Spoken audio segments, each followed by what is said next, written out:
So today we're going to be making a 3D model of a Batarang in Fusion 360.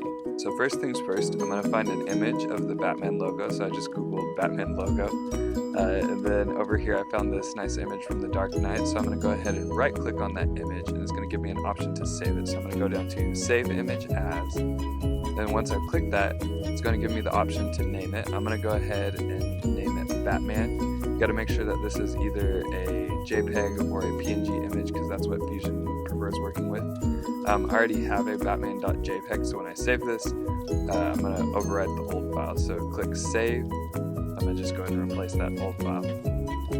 So now we need to go over to Fusion 360 and open that file. So I'm going to see where it is in my directory. If you click the little arrow next to the logo, you can click Show in Folder. It's going to show you exactly where it is in your computer's directory. Or you can click over on the left in the Downloads folder, and that will take you directly to where your computer downloaded the image. So let's go ahead and hop over to Fusion 360 and see if we can get that loaded in. So before we do anything in Fusion 360, I want to make sure that my Batarang is the correct size. So the way I'm going to do that, I'm going to create a sketch, and then I'm going to make a line for reference of how big I want my Batarang to be. So I'm going to choose the ZY plane, or the back plane, and I'm going to choose the line tool. Now using the line tool, I'm going to make a 3-inch line. So this will be about half of my Batarang that I want to be a total of 6 inches. So I'll type 3IN on my keyboard, and then hit enter, and then I'm going to place that right along that axis. And click. Alright, and then we'll finish this sketch. Alright, and then once the sketch is finished, I want to insert my canvas. So if you go up to the canvas section, you can click the insert canvas, then select from your computer, navigate to your downloads folder, click your image you want to load, and click open. So now you get to choose what plane that you want to place your image on. So I'm going to click it over here. The little option right there in the corner of that square that allows me to resize or scale the image. The square itself allows me to move the image around. So I'm going to scale it till one of the wings is about 3 inches. So that way total it's going to be 6 inches, and then I'm going to line it up centered. So if you look over on the right, you can see I'm changing the coordinates in the settings.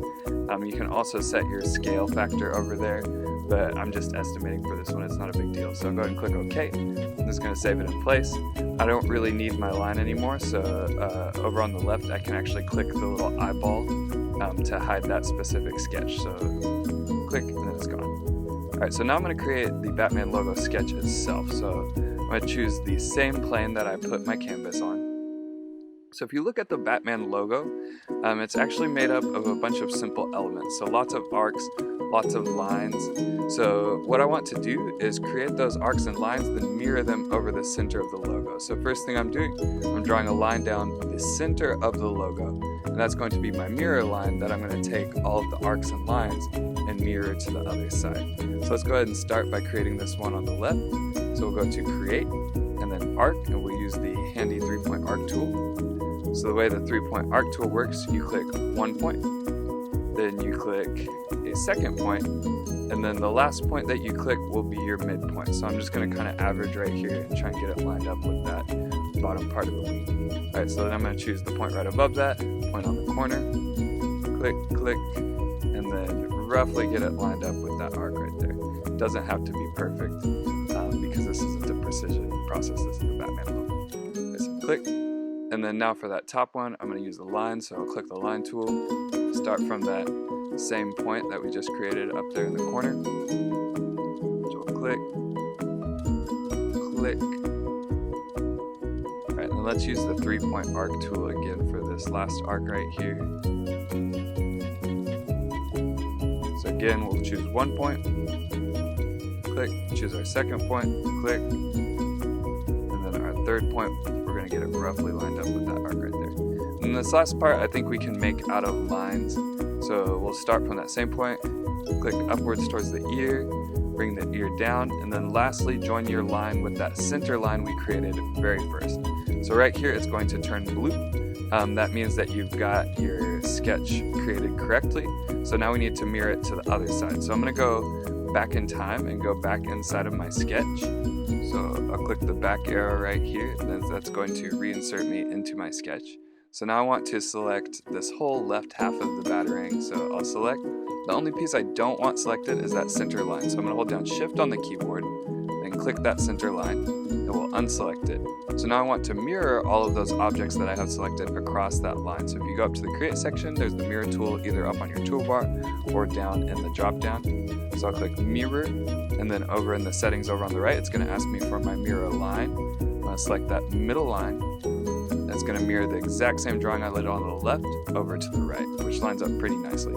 So as long as you can select both of these spaces together, you're ready to move on to the next step. So if they can turn blue, you are good. So I'm going to go ahead and do Finish Sketch. So here I just want to extrude these two faces I've created upwards. So I'm going to go up to the Create section and choose the Extrude tool. You can also get this by clicking E on your keyboard. So we'll select our surfaces, drag the arrow upwards. Again, the distance doesn't really matter because this isn't a precise piece we're making, but what does matter is the taper angle. So the taper angle allows us to control like whether our extrusion is straight up or at an angle. So here you can see I put it at a 45-degree angle and it kind of bends outwards. Kind of ugly, not what I'm looking for. So I want it to kind of have the sharpness of a Batarang. So what I'm going to do instead is make it taper 45 degrees inward. So negative 45 degrees. Now it's much sharper. It looks like the Batarangs from the movie. Alright, so that's good. I'm going to pan around and just double check it. But you'll notice on the back, it's kind of just flat. A Batarang is a little bit more two-sided than that. So let's go ahead and fix that. So I'm going to click OK. So here we're actually going to mirror our 3D model. Before we just mirrored our sketch, but now I want to do this model itself. So I hit the canvas by clicking the eyeball right there. Let's go ahead and go into our bodies. So click that little arrow for the drop down, select your body, then go to Create, and then Mirror. So for this one, we need to choose a plane. So since we're mirroring a 3D model now, we need a plane instead of a line. So I'm going to click Mirror, then hold down Shift on your keyboard, click with your scrolly wheel. That'll allow you to pan to the opposite side of your Batarang. Then I'm going to select this whole big back face that's flat. Alright, and then it's going to mirror my body I have selected to the back side of itself. So I click OK. It's going to go ahead and merge those into one solid body. And there I have a very pretty, very beautiful Batarang. Happy 3D printing. Alright, so last thing, we got to make sure we save our model. So go ahead and click the Save button. I'm going to go ahead and just name mine Batarang. If only I could spell. And then we'll save. Alright, happy printing.